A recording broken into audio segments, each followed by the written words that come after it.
Around my face go. Blah blah blah. Okay, well, we can edit this part out. Come Let's not. You're just gonna play with your face. Hi there. I'm leaving that in. Hey, I'm Noah. I'm Adderall Jenkins. And we are back with more DC The New 52 reviews, this time with Justice League International and Stormwatch.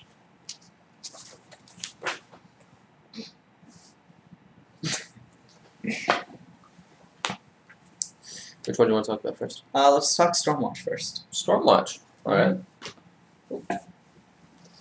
This here is Stormwatch, as I have just shown you. Stormwatch actually comes from the Wildstorm universe, created by Jim Lee, which I think is just now... I know DC's owned Wildstorm for a while, but I think only now are they actually crossing over. I really don't know. I think only now are they crossing the Wildstorm characters into the reboot. I know they've got Stormwatch now, and they've got some others that are coming up later on. And if you kind of look, you could see a hint of the crossover. You have Martian Manhunter, who was in the Justice League in the main DC universe, now in the Stormwatch universe. Yes, because we had to replace him with Cyborg. Not that I'm complaining. Not yet. So do you want to give sort of a summary of... I'll try my best. Alright. And I say that because the Stormwatch it's a bit confusing. It's very busy. Instead of kind of introducing you into the characters kind of one by one, they kind of just throw the characters at you and kind of expect you to know what's going on. The story so far, it's very confusing. They don't really explain much. Obviously, they're going to as they continue the comic. But so far, what we know is that there's this big kind of temporal event involving some sort of horn. This big, great space horn or something. And that Stormwatch, which is a group of superheroes, not unlike the Justice League, are trying to recruit a new hero called Apollo, who is kind of this vigilante, doesn't really want to get involved. And although I would question the use of the term heroes, because I think one of the points that they try to make in the book is that they're not heroes, they're soldiers. They're soldiers. They don't have as strong as an ethical code, such as Batman does. They do kill. They do maim. They haven't done anything like that in this. I think that... But we are kind of alerted to that they would. They are kind of no-nonsense. I mean, I'm not so sure about justify the means. See, that also... It's kind of confusing also because, again, I haven't really read any of the Wildstorm books, but it's Stormwatch, which is a series from the Wildstorm universe, but a lot of the characters in this, well, most of the characters, come from The Authority, which is a different Wildstorm series. So it's kind of confusing and a little bit... I mean, even for someone who's vaguely familiar with the history, it's a bit confusing and there's a bit of overlap. And for someone, like, this is my first time really reading and getting into, like, a full issue of this, it's a bit hard to follow. I think maybe...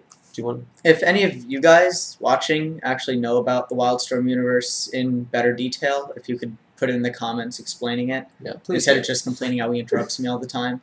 Shut up, Noah. That'd be very appreciated. Anyway, what's going on is also there's a lot of different things happening. Like there's a lot of action going on in different places all throughout this thing, and we're kind of cutting from one thing to another thing, and people are talking about what's going on, but they're also talking about different characters. So we get little glimpses of characters, which is interesting, but at the same time, it's not really clear what they're doing exactly and how that ties in. So the plot itself is very difficult to follow, except for the part with them trying to recruit Apollo, which is much easier to, that's much more straightforward. But that's only a few pages out of the entire thing. But to go along with that, so far the comic's strength does lie in that everything is very new and interesting, and they're kind of front-loading you, introducing you to all these new ideas really fast, and making you curious as to who these guys are, and what they do, and what exactly are they like, their traits. Yeah. To recall the Apollo, the story about recruiting Apollo, these characters have very interesting powers. There's one who could kind of communicate with cities and ask them to manipulate things. In one panel, Apollo, who's kind of running from them, complains about them turning gravity upside down, and the character who could commune with the city, Jack Hawksmoor, just kind of says he's asking the city to confuse Apollo. And then there's another character, I don't know her name, but she's basically could tap into all sorts of the media, like a living Google or something. Projectionist.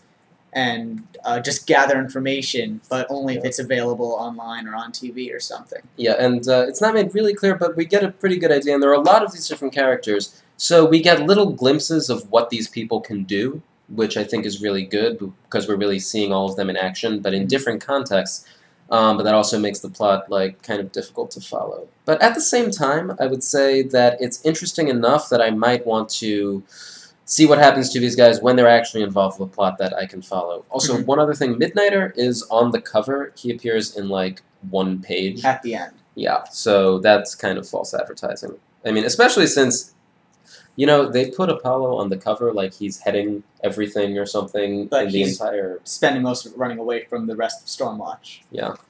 And the Martian Manhunter's with them for some reason. Yeah. He's like, when I want to be a hero, I'm with the Justice League. But when I want to be a soldier, I'm with Stormwatch. So I don't know what the backstory is there. Are we supposed to assume that now he was always with Stormwatch part-time? I'd kind of like to assume that, or just assume he maybe found Stormwatch and wanted to go just to relieve some stress or some sort of therapy. Yeah, he's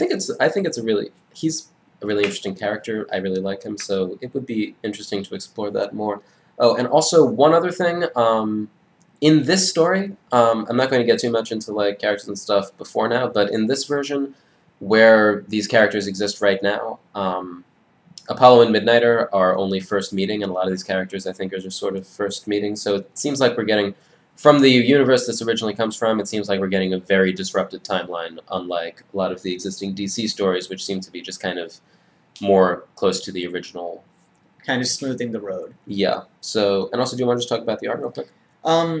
The art, there's a lot of interesting effects with the art. There's, just flip to the front. It's a very interesting kind of warpy, temporal, colory thing. And this is found throughout the comic. It's a lot of these kind of alien colors and textures. So, I'm not really familiar with the Stormwatch universe, but it does look very alternate, very not normal, very alien. Yeah, it does look very distinct, and also I think even I'm not sure if the other comics have been doing this, but I'm actually going to take a look here real quick. But well, while I look and think about this, I think it does feel very different. I mean, it feels like it's not a typical. It's very distinct. It feels not like the other books that we've been reading. Interestingly enough, I would say it seems almost like the complete opposite of Justice League International, which we're going to get to in just a second. But I think if we wrap this up real quick, letter scale, where would you put this? I'd put this, just because it's really confusing, C. Yeah, I would also, I would give it a C. And I mean, C isn't bad, because it has good points. It's very interesting. It has low points. But it's just very confusing. They threw too much at us, I think, in the first issue. Yeah, like going into this, I had a lot of questions, and not many of them have been answered necessarily, but I am probably going to look at number 2 in order to see if they'll be answered. And the greatest strengths that this series does have is it is pretty much new to a lot of people. You have interesting characters with very interesting powers. It's not just super strength or flight. They are interesting. There's this one character who's a century baby who has kind of all the powers of the 21st century. She says that she talked to the Prime Minister during World War II, what's his name, Churchill, and kind of advised him on how to... No, actually, I think it was the other fellow who was... Sorry, I think it was the other fellow who was saying that. It's very... This is kind of what I mean, it's kind of difficult to follow. Yeah, it's very difficult to follow, because they are just rushing you back and forth between any number of people. So, kind of expecting you to follow along, but... Because it is a number 1, you really don't know where they're coming from, or where they're going to go. Yeah, I mean, it's weird. I wouldn't necessarily recommend it, because I think this is the kind of thing more I would wait it out and see how it goes, and then maybe go back and decide if I want to see it. Because I think it has the potential to become something, but right now I don't. It's too hard to tell. Yeah, I don't really think it is. Yeah, we'll have to wait until we know more, really, too. Interesting? Yeah, I think so. And interestingly enough, what it kind of makes me want to do is go back and read some of the comics that the original Wildstorm comics is kind of coming from. Get some grounding on it? Yeah, or just because because I've heard they're good, so they might be. Oh. So do we want to move on to Justice League International? Let's! Ta-da! Da, da, da, da, da. All of your favorite heroes. Booster Gold. Of course. Who doesn't love Booster Gold? Red Rocket. Fire and Ice. Yep. Guy Gardner. Vixen. And Iron Man. The B team. But no, it does feel like if Justice League is the A team, this is a series about the B team. And Batman. Did you summarize the plot for the last one? You did. So- I'll summarize. Okay, you could summarize for this one. Okay, so we start off with a UN conference or a bunch of TV screens, faces, all talking about a kind of a UN superhero team that they would have control over, while the Justice League, just the normal Justice League, is a free agent. The UN wants a kind of a personal army, a personal Justice League that they can tell where to go, what to do, what to solve, what to pay attention for. And that they can trust. And that they can trust. That's a very important part. It's kind of, if you've watched the DC animated universe, what Cadmus kind of had plans for. Yeah, it really kind of is like the Cadmus arc. Except these are actually recruiting actual superheroes and making their own team out of that. But at the same time, they are on good terms with the Justice League, because they do have, like, Batman from the main Justice League. Well, the UN doesn't know Batman's there, really. They don't know. They do. But it's confused. No, they know he's there. They bring him up when they're going over everyone.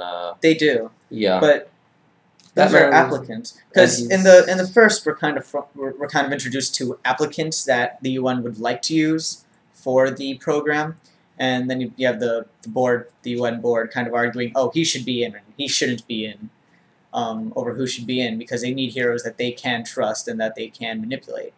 Well, manipulate's a dirty word. Shouldn't really. But at the same time, it does seem like that's kind of what's going on. Yeah, there's definitely, they are hinting towards a deeper, more shadowy, suspect motive behind the UN recruiting these heroes. Yeah, because the guy who's in charge of them, Andre Briggs, who's apparently the UN head of intelligence, he seems to have something up his sleeve that goes beyond this. So we kind of get a sense that these are really well-meaning guys and they're heroes and they're coming together and they're being on this team. But it also feels kind of like they might be being manipulated or used. Mm-hmm. It's almost like they're patsies at the same time. Yeah. Guy Gardner actually, in this, he walks out on them. Yeah. I don't think that's necessary, because that happens early on. I don't really think that's a spoiler. But no, and another thing that kind of hints us off to his suspect is that they say with the UN, while they're trying to get the UN to agree on the idea, that if they succeed, the UN will take the credit for their success. But if the Justice League International fail, it's on the heroes. So it's honest. You could tell right from there that it's not a kind of equal relationship. It's not give and take. It's kind of take and take. Yeah, they are really trying to advance their own ends, and it also seems to be a lot of PR. I mean, I think the fact that they put Booster Gold in charge of the team, because he is the leader. Yeah. I think that really does show that it's not so much about having the best men for the job as it is having the most marketable. Yeah, and also, no, I think that's about it in terms of plot. Yeah. So characters. Well, I mean, I think characters. There's a lot to get into because there's a lot of characters in this. I think really the strength of this. Going back to, I think, Justice League Unlimited, which you brought up before, it's interesting because Justice League Unlimited really has... highlighted B-listers. Yeah, it had like 50, 60 different characters in it. So you had moments when the less major and less popular heroes could be featured and could shine. This is essentially mostly a series, so far at least, that has almost nothing but B and C list characters who you probably wouldn't see necessarily in their own series. But who are coming together as a team, and they don't necessarily function very well as a team. No, we actually kind of drew a comparison. There are 9 people in the Justice League International that we know of, and there are 9 people in the Team Fortress 2 roster, and you could compare them. A lot of them really are overlapping. Yeah. So it does have that sort of dynamic if you do pay attention to Team Fortress 2. It does have that, and also I think just in terms of dysfunctional team coming together to do work. I'm reminded a little bit of Secret Six. Yeah. Although I mean it's a very different type of series, but it does have the elements of people who come from a wide variety of backgrounds who don't necessarily get along very well, but kind of have to for their employment. But have to, and who I'm sure will be coming a lot closer as time goes on. Mhm. And we definitely got a lot of exposure to these characters, and just through their interactions, and through a lot of bickering. Yeah, and that's something it has in common with Stormwatch. There's a lot of humorous banter and bickering between the team members. With Stormwatch, I guess we're given that they do know each other. A lot of the characters, they have previous experiences with each other, and with International, all these characters are meeting pretty much for the first time. They all know about each other, as evidenced when Guy Gardner leaves when he hears Booster Gold is going to be put in charge. So they all know each other, but they don't know each other. They're just they know that each other exists. They know that, oh, Booster Gold is a superhero. He does beer commercials, and they know that Guy Gardner's a Green Lantern. They know who Batman is, because who doesn't know who Batman is? But they're just kind of getting to work with each other, and so it is kind of sitcom-y. Yeah, and I would say of everything so far, it seems like it's much more the more lighthearted yeah, it's humor very type series. Humorous, lighthearted. I think that's even evidenced by the fact that the borders, it has white borders for the panels, whereas something like Stormwatch has black borders for the panels. I think it's odd borders we don't really talk about very often, but that really does define it's tone ambiance. very often. It's ambiance, yes. Yeah. And the also art, evidenced by the art. Really, out of all the comics so far, I'd have to say this is kind of the most generic. Yeah, it does. But also, I would say it's very bright, I think, in terms of colors. Yeah. It uses very... A lot of yellows. It uses very light backgrounds and very this page is a good example. That's a great example, because everyone has a pretty bright costume that really stands out. There's a lot of very light palette. And even in the few panels that happen at night, it's... That's nice. Yeah. I mean... Right here, all the buildings have their lights on. It's not a very dark night like you would see in a Batman comic. Yeah, so it's a very, I think, bright, sort of comic-y art. But I think it works very well for the series. So, letter scale, what would you give this? Letter scale, I'd give this... I want to rate it higher than Stormwatch, just because it is easier to follow. But I'm not sure how much higher, because we aren't given that much of a plot so far. It's just kind of these people meeting, and then they go to investigate something. So I'd give it a B. A B? I mean, B is a lot higher than Stormwatch. Well, Stormwatch should give a C, right? Yeah. So, okay, maybe a B minus. Yeah, I would give it a B, because we focus a lot more on characters, but that seems to be what's going to be driving this, and that's really where the appeal is.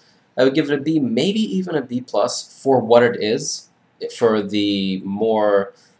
Again, the comedy series that it seems... I mean, of everything that I've seen so far this week, it seems to be definitely the most lighthearted, funny, enjoyable. And it is enjoyable. I don't want to say that it isn't enjoyable with my low score. It's just that so far we haven't really bitten into anything big yet. And I guess that's what I have been expecting. I guess that's why I like Detective Comics a lot, because it's just kind of big bite chunk into a mythology or into a story that Justice League International didn't quite do.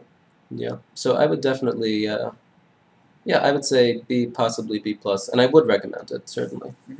So we're going to take a break, because he has to go to school, but we'll be back with Action and Batgirl? Yeah, Action, no, not, I think it was Batgirl and Green Arrow. Batgirl and Green Arrow, then. Yeah.